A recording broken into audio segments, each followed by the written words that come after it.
The smoke rose from the broken towers of New York like black fingers trying to reach the sky. The wind carried ashes and the metallic taste of the city in ruins. The horizon was red and orange, painted by the fire that consumed the world. On top of the ruins of the United Nations building, Ambassador Chen Wei stood, motionless, the uniform torn and covered in dust. Behind her, New York burned. Ahead, the sky was covered with ships. 12 different species hovered over the planet. The fleet of the galactic hegemony. For 30 years, Chen had tried to speak with them. 30 years of diplomacy, of treaties, of pleas for peace, all ignored. Her aide approached, his voice trembling. "Initiating final transmission, madam." Chen did not answer. She only nodded, her eyes fixed on the horizon. She knew this would be humanity's last message. She drew a deep breath, straightened her shoulders, and looked at the camera. "To the Council of the Hegemony, and to all who receive this message," she said in a steady voice. "I am Ambassador Chen Wei, speaking on behalf of the people of Earth and all our colonies." In the background, an explosion shook the air. She did not avert her gaze. "For 30 years, we offered peace. We opened our worlds. We shared technology. We asked only for the right to live. And you answered with invasion. You destroyed our cities, enslaved our people. You called us weak because we preferred words to weapons." The ground trembled. Enemy soldiers were approaching. "We tried to show that force is not violence," Chen continued. "That intelligence is power. But you confused compassion with weakness, mercy with cowardice. In the sky, the last evacuation ships left Earth, streaking the air in white lines. They were the last survivors fleeing into the unknown." Chen followed the flight for a moment, then returned to the camera. "You wanted to see what humans are like when we stop being peaceful. Now you will find out. We tried peace. You did not listen. Now you will meet the other side of humanity." The door behind her exploded. Hegemony soldiers poured into the hall, shouting orders in a harsh tongue. Chen remained motionless. "To any species that sees this message," she said, "learn from our mistake. The hegemony only respects force. They will take everything you offer and ask for more." The sound of weapons being cocked filled the room. Chen did not flinch. "To the human survivors scattered across the galaxy, remember who we were before this day. Remember that we chose peace first, but also remember that sometimes evil forces you to become something else. Sometimes it is necessary to become what the monsters fear." A soldier shouted in broken English, "Stop talking, human!" Chen looked at him calmly. "You are going to kill me anyway. But fine, my death will be the signal." She turned to the camera one last time. "To the Council of the Hegemony, you won this battle. Earth will fall today. But you have made a terrible mistake. You thought the humans you met were all of us. You were wrong." The red sights danced over her body. She smiled. "You were about to meet the humans we tried to hide. Those who sleep in the shadows between the stars. Those who waited for this day." The soldier raised his weapon. Chen kept her gaze on the camera. "We tried peace. Now you will have war. Human war, and we are very, very good at it." The shots rang out. The image dropped. The Earth fell silent. But her death was not the end.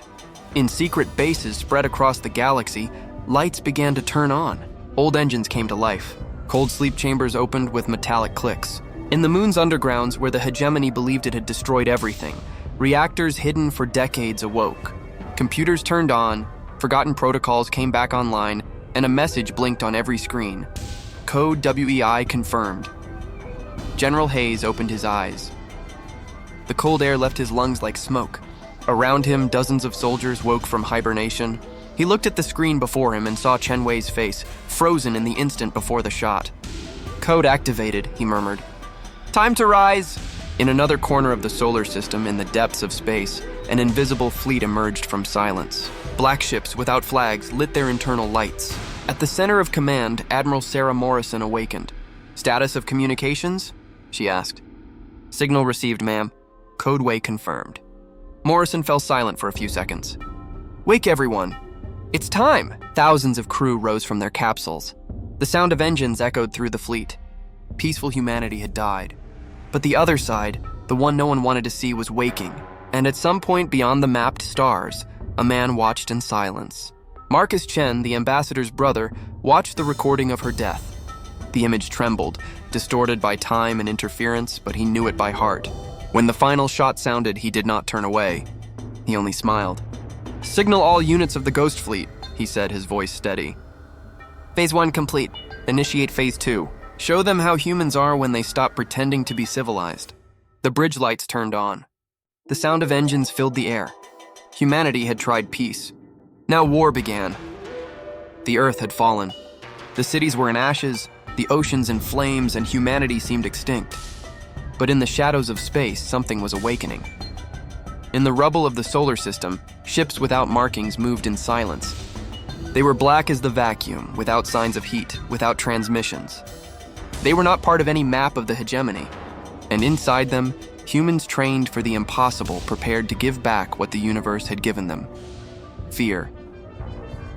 On one of those ships, Admiral Sarah Morrison walked the bridge.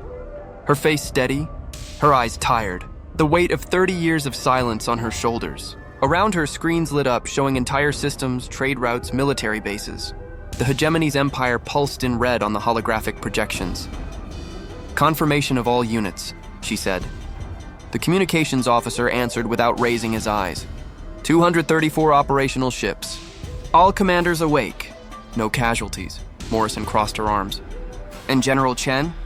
"He is commanding Station Prometheus. Awaiting your signal." She nodded slowly. For decades, they had waited for this moment. Now the time for patience had ended. Then let's begin. The first offensive happened without warning. 3 hegemony colonies vanished overnight. No explosion detected, no distress call, nothing. Communications simply went silent. When a fleet was sent to investigate, it found the bases intact, but all soldiers and scientists dead. No human bodies. No survivors. Reports reached Hegemony High Command with growing confusion. Some said the attackers were pirates, others that they were automated weapons out of control. But at every site, one detail repeated. The ships leaving the place were always the same: black, without insignia, without codes. And they left behind a single message carved into the metal walls: "We tried peace." Inside Kepler Station, Morrison entered the control room. The floor was covered with hegemony bodies. She walked among them in silence, the sound of boots echoing. The Ghost Fleet soldiers accompanied her, sweeping the corridors with almost mechanical precision. "Report," she ordered. A voice answered through the communicator. "All enemy personnel eliminated. Research data on human technology destroyed. Total operation time, 6 hours. No casualties." Morrison stopped in front of the main camera and started a recording. Her image would be sent to every corner of the galaxy, to the Council of the Hegemony. Her voice was cold, without anger, without haste. "I am Admiral Sarah Morrison of the Human Ghost Fleet. You killed our diplomats. Now you will deal with our soldiers," she gestured to the bodies behind her. "You studied our civilian technology. You believed you knew us, but the humans you destroyed were farmers, scientists, and teachers. We are something else." She pulled a data pad and read without emotion. "Kepler Station, 437 hegemony citizens neutralized. Minimum military value. Threat eliminated. Operation time, 6 hours. Human deaths, 0. She raised her eyes to the lens. "You taught us that mercy is weakness. Lesson learned. From now on, every interaction between humans and the hegemony will be a military action. There will be no warnings. There will be no clemency. There will be no burials." The recording ended, and with it, the Empire began to understand the magnitude of the mistake it had made. On the battleship Kithvar's Pride, Commander Vex watched the video for the 5th time. Morrison's words sounded too human for what he saw. No hatred, no euphoria, only calculation. And that scared him more than any threat. "Send a message to High Command," he said. "Tell them that humans are not extinct. Tell them that something worse survived, but High Command already knew." Reports from all fronts arrived at the same time. Human ships appeared and disappeared without leaving a trace, destroying targets with surgical precision. Entire bases were eliminated before they could react. Arsenals evaporated without a single visible explosion, and the strangest thing, the humans did not take territory. They destroyed, cleared the field, and vanished. It was as if they wanted to teach a lesson, not to conquer, but no one could understand which lesson. In the lunar underground, General Hayes watched the screens with attention. Reports blinked like stars on a war map. "First wave complete," one of his analysts said. 47 targets destroyed in 12 systems. No casualties. Hayes smiled at the corner of his mouth. The hegemony was predictable. They believed themselves unbeatable, and that made them slow. Humanity had spent centuries studying enemies, not to win, but to survive. And now it used that knowledge to perfection. Initiate second wave, he ordered. Attack the supply lines. Let them taste hunger before fear. In the reaches of space, Marcus Chen watched the reports flow across the command screen of Station Prometheus. The battles were being won, but he did not smile. His face, identical to his sister's, looked made of stone. Fleet status, he asked. 97% operational. 234 battleships, 412 destroyers, 896 support ships. All commanders awake. And the specialist units? Reapers positioned. Shadows infiltrated hegemony networks. Plague doctors ready. Mind breakers in position, Marcus nodded. Diplomacy had failed. Compassion had been crushed. Now only war remained. Initiate Phase 3, he ordered. Show them the meaning of total war. Days later, the effects began to appear. On the hegemony's agricultural colonies, crops dried overnight. The food seemed normal, but it did not nourish. Within weeks, millions began to wither, starving and confused. In the oceans of Cathar Prime, the hegemony's warrior species, the champions, began to die. Challenged by humans who appeared out of nowhere, they fell one by one. Captain Lisa Reaper killed the warlord Thex in single combat. Before he died, he asked who she was. Lisa answered, "I am what you made us be." Her words spread through the armies like a virus. The warriors began to doubt. And for the hegemony, doubt was the first step to collapse. Meanwhile, Morrison watched from atop her flagship as the reports accumulated. Entire planets begged for surrender. Alien governments begged for truce. She heard each message one by one and answered all of them the same way. You had 30 years to surrender. The offer has expired. Her voice sounded empty, but inside her something was moving. It was not hatred. It was weariness.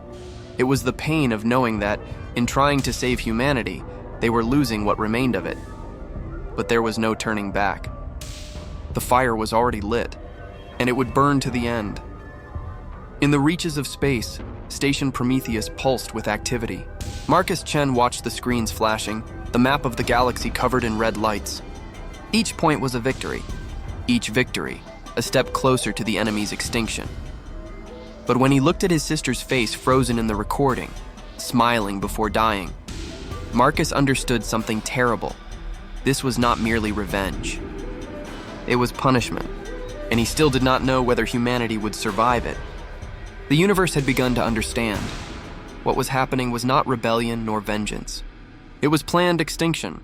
The attacks of the Ghost Fleet had no pattern the hegemony could predict. They appeared in silence, struck with precision, and vanished as if they had never existed. No one knew how many humans remained, nor where they came from. But one thing was certain. Every time they appeared, something died. In the war councils of the 12 species, fear had become a physical presence. Entire planets began evacuating colonies, research bases, orbital stations. Even the proudest warriors now spoke with trembling voices. The empire that had ruled half the galaxy was falling apart. In the Lunar Command Center, General Hayes watched the reports arriving one after another. The lights of the screens reflected in his tired eyes. "Second wave complete," said the analyst. 132 targets eliminated. No casualties. Hayes crossed his arms. And their reaction? Chaotic. They are shooting at each other. The digital infiltrations worked better than expected. Hayes smiled. Then Phase 3 is working. The Shadows, human specialists in cyber warfare, had infected the systems of the hegemony. Every communication network, every radar, every ship. Human viruses did not merely destroy data, they learned. They simulated voices, imitated orders, deceived generals. And they did it calmly, letting the hegemony rot from within. False orders circulated through military channels. Friendly ships attacked one another, convinced they were enemies. Supply convoys were redirected into empty space. And the great defense fleets, trusting tampered sensors, chased echoes that did not exist. The human war was not made of screams.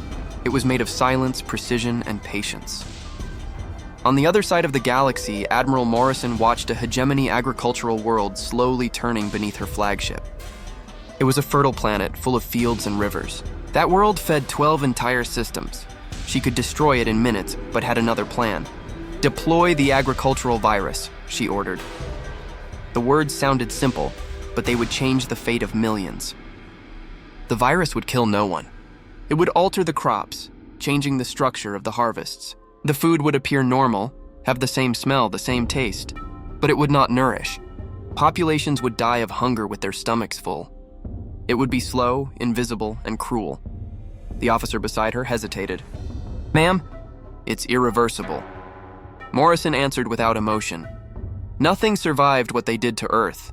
Why should they survive us?" And the command was executed. Elsewhere in space, Captain Lisa Reaper, the same who had defeated the greatest warrior of Cathar Prime, led a special operations group.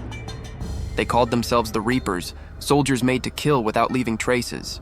Lisa walked through the corridors of a seized Hegemony base, the floor covered with bodies. The distant sounds of dying machines. She knew her enemies called her a monster. But when she looked at the face of each fallen soldier, she remembered the burned human colonies, the children taken as slaves, the screams no one answered. Monster, she thought. Maybe now we are. On Cathar Prime, winds blew over silent cities. The proudest warrior culture in the galaxy was broken. The duels had ceased. Not for lack of enemies, but because there was no will left to fight. The humans had released a gas that did not kill, only paralyzed. The Kithvar remained conscious, trapped inside their own bodies. For a species that believed death was honor, that fate was hell. Lisa watched the planet's surface from her ship. "They wanted to teach us about war," she murmured. "Now they've learned what it means to lose everything." On the aquatic planet Methar, the Mirth-Thani, beings of fluid bodies, began to die from the inside out. The human nanophage had reached their oceans, turning the water into poison. They could still breathe, but the liquid surrounding them corroded their bodies slowly. The distress transmissions showed parents watching their children dissolve in their arms. And in the space above, Morrison watched without emotion. She knew it was horrible. She knew it would haunt her for the rest of her life. But she also knew she could not stop. Not yet, the human war spread like a disease. The Zephyrians, a collective mind, were struck by an electromagnetic pulse weapon that severed the connection between their consciousnesses. Each individual was trapped within their own mind, hearing only the sound of their own thoughts. Many went mad within hours. Others begged for death. But the humans had learned what cruelty was and returned it with surgical precision. In the living forests of the Verdani, blue flames consumed trees that screamed. The fire had been engineered to burn only one plant species, theirs. The organic cities fell like living mountains, and in the midst of the ashes, human drones recorded everything. At Station Prometheus, Marcus Chen watched the map of the galaxy in ruins. The points that once glowed blue, Hegemony planets, were now red. He knew what he was doing. He knew the price. But thinking of his sister, of her last look before the shot, he felt no regret. His aide approached. "Sir, we are receiving surrender transmissions from several worlds." Marcus raised his eyes. They had 30 years to surrender. "Now it's too late," the aide hesitated. "General, there are billions of civilians. Children." Marcus interrupted him. "Earth had them too." The silence that followed was too heavy to be broken. In the archives of the Hegemony, a record was found decades later. It was an intercepted message sent from Morrison's flagship to all Ghost Fleet units. "They taught us what weakness is. Now we will teach them what fear is. We will not take planets. We will not demand tribute. They do not deserve memory. When we are done, the universe will forget that the Hegemony ever existed." The human war was not made of screams. It was made of calculations, of strategies that destroyed not only bodies but cultures, symbols, ideas. In 6 months, the empire that had dominated half the galaxy vanished. Entire cities turned to dust. Ancient species were reduced to silence. In her cabin, Morrison was alone. She looked through the porthole at the void between the stars. She knew they were winning, but victory tasted like ashes. She thought of Chen Wei and of the sentence that had begun it all. "We tried peace." For an instant, she wished that had been the end, but one phase still remained. The last one. The most terrible. At Station Prometheus, Marcus Chen typed the final commands. Phase 4, he said without emotion. Extinction. The universe held its breath. Humanity had tried peace. Now it was showing what war was, and what had begun as vengeance was about to become something much greater. The silence after terror is always worse. For months, the universe had heard the sound of human fleets crossing space like thunder. Now the transmissions had ceased. No new attacks. No responses. No signals. It seemed like the end. But it was only the pause between two abysses. In the ruins of the Hegemony's capital world, High Commander Z stood before a wall of monitors. Reports flashed all the same, total losses. The generals who once debated strategies now only waited, and Z, the leader who had commanded 12 species, could barely support his own body. He had forgotten what it felt like to give an order that meant hope. "Update the numbers," he murmured. His assistant hesitated. Total estimated population, 70% lost. Military forces, 12% of original capacity. Complete economic collapse. Z closed his eyes. It was impossible.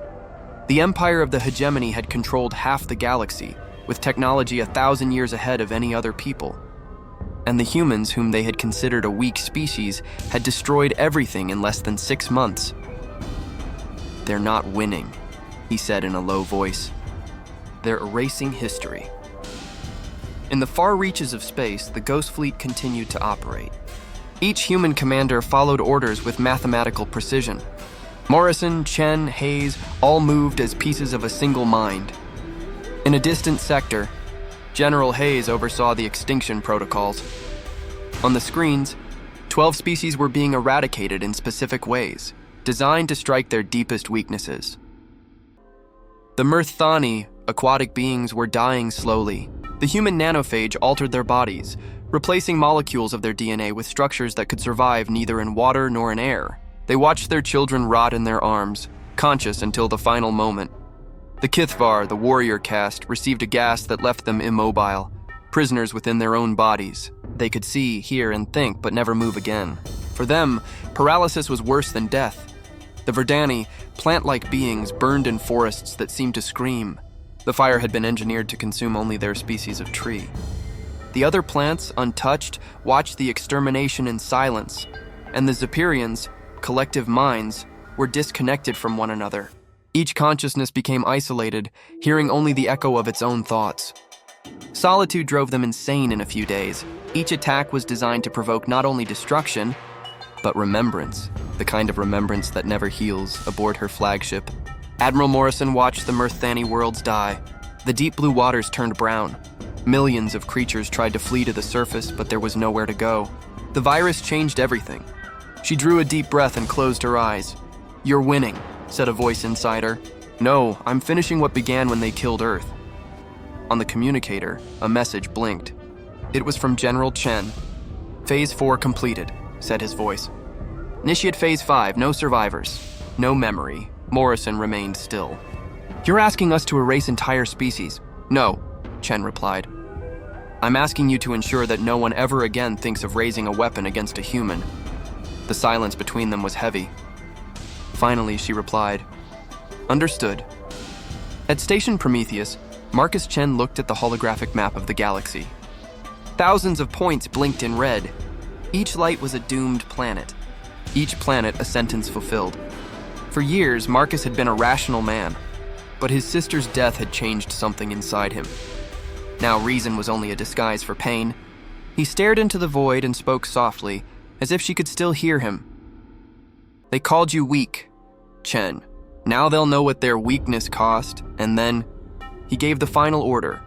Complete sterilization. The signals spread through space like sparks. Human ships began aligning their orbital cannons. Annihilation bombs were launched in cascades. Entire planets disappeared, turned into glowing ashes. With each explosion, the galaxy lost a language, a story, a song. And with each death, humanity became something new, colder, more distant, more feared. In the Hegemony Command Center, Z watched the final transmissions. The Allied planets vanished one by one. The proud defense fleet was now only wreckage floating in the dark. The voices on the comm channels wept, begged, screamed for mercy, but there was no response. He looked at the remaining counselors, few, exhausted, covered in ash. "Perhaps we should surrender." "To whom?" one of them replied. "To monsters?" Zay looked back, his 4 eyes wet. "To gods." And deep down, he knew he was right. Without warning, a transmission began appearing on every hegemony frequency. It was a human signal. On the screen, a woman appeared. Z's blood ran cold. It was Chen Wei. She looked different, paler, her gaze hollow, scars crossing her face. But it was her. Alive. The ship that brought her landed in the central square of the last inhabited planet. The survivors watched in disbelief as she descended the ramp alone. No soldiers, no weapons, only a woman walking among ruins. She entered the council building. The last leaders of the 12 species were there, seated around a broken table. The air smelled of dust and despair. Chen sat slowly. "Hello, Commander Zai." Her voice was soft, almost too human. "I see you survived," she could barely speak. "We saw you die," Chen smiled faintly. "Almost did. I spent 6 months wandering through the wreckage of what was left of you, watching what my people have become, watching what you created." She placed a device on the table. "These are the casualty reports." And she activated the hologram. 11 billion Mirthani dead. 8 billion Kithvar, 7 billion Zapirians. The total, 94,600,000,000 sentient beings. Silence fell like a sentence. The leaders looked at each other, unable to breathe. "Why?" he asked, his voice breaking. "Why come here? Why not finish the job?" Chen replied without hesitation. "Because I want you to understand. Every death could have been avoided. Every world could have been spared. You only had to accept peace when we offered it." She raised her gaze. 30 years ago, we sent our first treaty. You ignored it. 28 years ago, we proposed trade. You destroyed our ships. 25 years ago, we asked for coexistence. You enslaved our colonists. We tried everything. And each attempt was met with contempt. She stood and walked to the window. Outside, the dead city stretched to the horizon. You chose war. We merely learned the language you speak. She turned back to them. But there is still a choice. She touched the device on the table. This transmitter can send 2 signals. One orders an immediate ceasefire. The other, total extinction. The counselors exchanged looks of pure dread. Chen continued. The first signal will ensure your species survive under human supervision. No armies, no ships, no weapons. You will live, but never be free. The second signal will erase you completely. No names, no memory. She looked at the clock. You have 1 hour, she swallowed hard. Why still give us a choice? After what we did to your people, why? Chen drew a deep breath. Because if I don't, I'll become exactly what you said we were. Monsters. Time passed in silence. Some counselors screamed, others wept. In the end, Z spoke. We accept. We choose to live, Chen nodded. Wise choice. She pressed the first button. Across the galaxy, the human fleet stopped. The weapons fell silent. The red lights went dark. Chen looked at the council one last time. Spread what happened here. Tell the other species. Tell them we tried peace. And that, when it failed, we showed the other side. She turned and walked toward the exit. Before leaving, she said, Remember this, our strength is not in our weapons. It is in the choice. We chose peace first. And when it fails, we are very good at the alternative. She left the building and boarded the ship. As the engine ignited, she looked at the sky. Up above, the stars seemed too cold to remember what Earth had once been. She closed her eyes. The entire universe was silent. But for the first time in a long while, it was not the silence of war. It was the silence of those who had survived the impossible. The sky over the former capital of the Hegemony was gray. Gray like the ashes of everything that had ever existed. The rain that fell was not water, but metallic dust. The wind carried the sweet and bitter smell of burned civilizations. And in the midst of that silence, Ambassador Chen's ship cut through the air like a memory refusing to die. She watched the planet shrink through the window. The surface was dead, but their decision and the choice for life had been real. And for the first time in decades, Chen did not feel empty. She felt only tired. The war was over, but peace had not yet begun.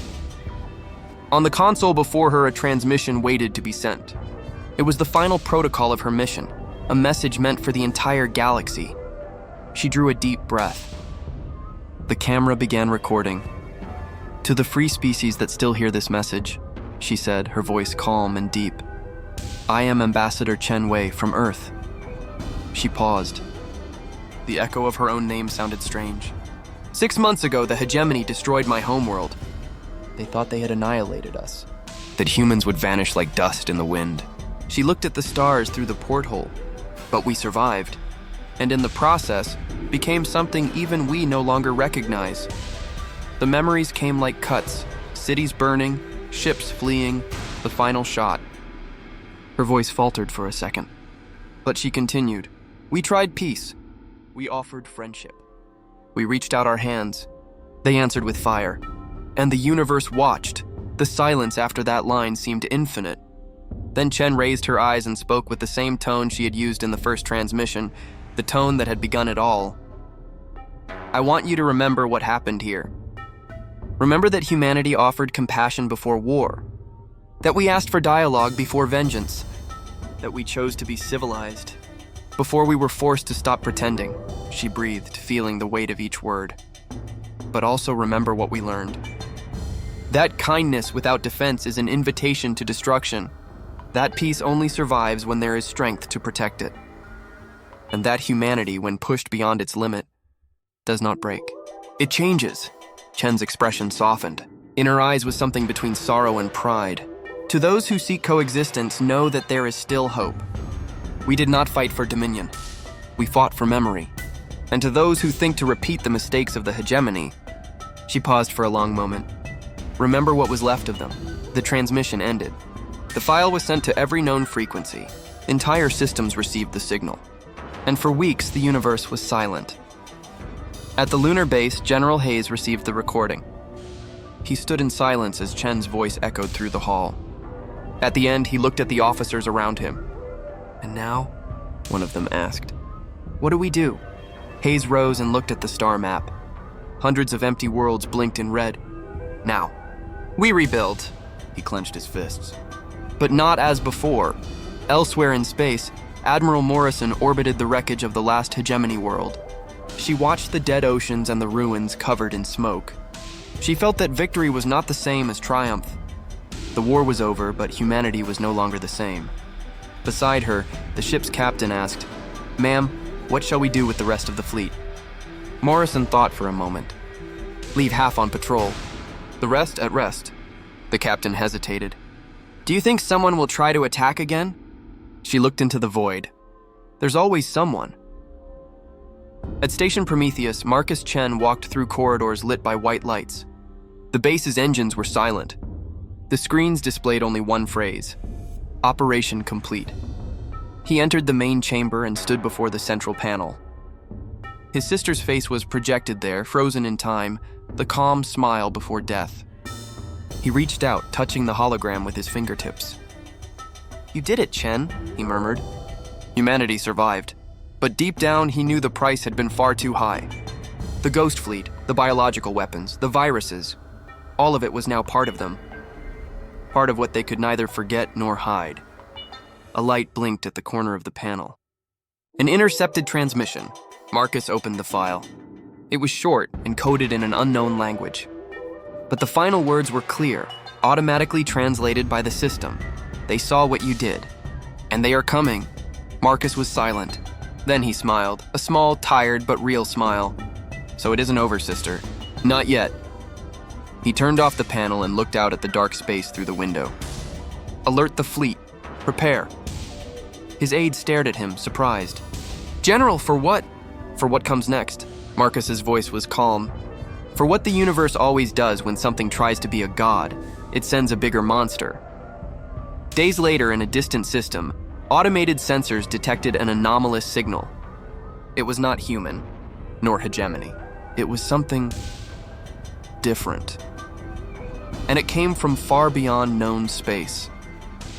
The station operators did not understand what they were seeing. It was a fleet, but it did not move like a fleet. It emitted no heat, no radio, no life. Only a shadow at the edge of the universe.